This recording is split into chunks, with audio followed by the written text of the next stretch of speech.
नमस्कार. सोलकढी थाट या माझ्या चॅनलमध्ये तुमचं सर्वांचं स्वागत आहे.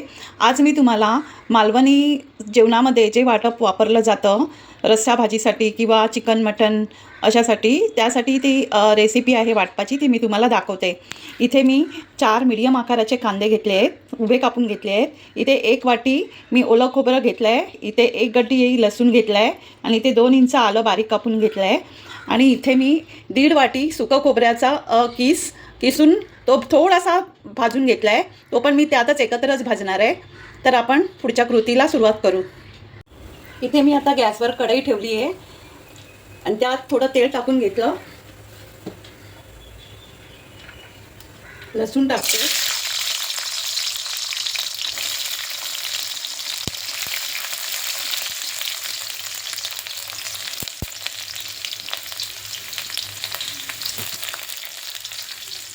आलं टाकते,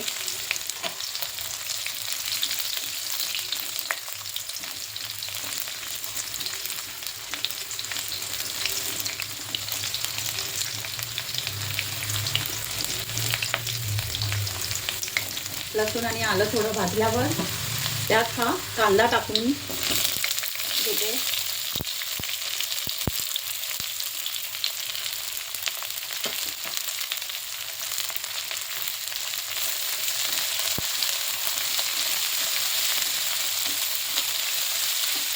कांदा चांगला गुलाबी रंगावर भाजून घ्यायचा.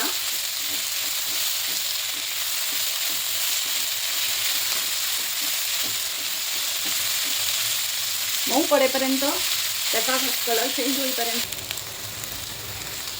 कांदा आता चांगला भाजला आहे. त्यात आता मी ओलं खोबरं टाकते. नारळाची अर्धी वाटी हे खोबरं किसून घेतलं आहे. ते आता कांद्यासोबत असं भाजून घ्यायचं ब्राऊन कलरचं होईपर्यंत. आणि नंतर त्यात मी भाजलेलं माझं सुकं खोबरं टाकणार.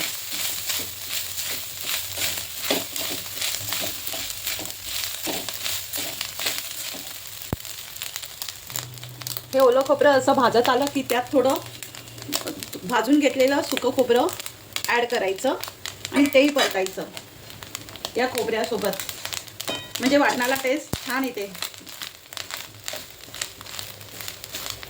अशा प्रकारे या कांद्या खोबऱ्यामध्ये हे सुकं खोबरं पण परतून प्रकारे आपलं वाटप आता भाजून झालं आहे. ते मी आता वाटून घेते. अशा प्रकारे तुम्ही हे वाटप थंड झाल्यावर मिक्सरच्या भांड्यात टाकून वाटून घेऊन ते डब्यात भरून ठेवायचं.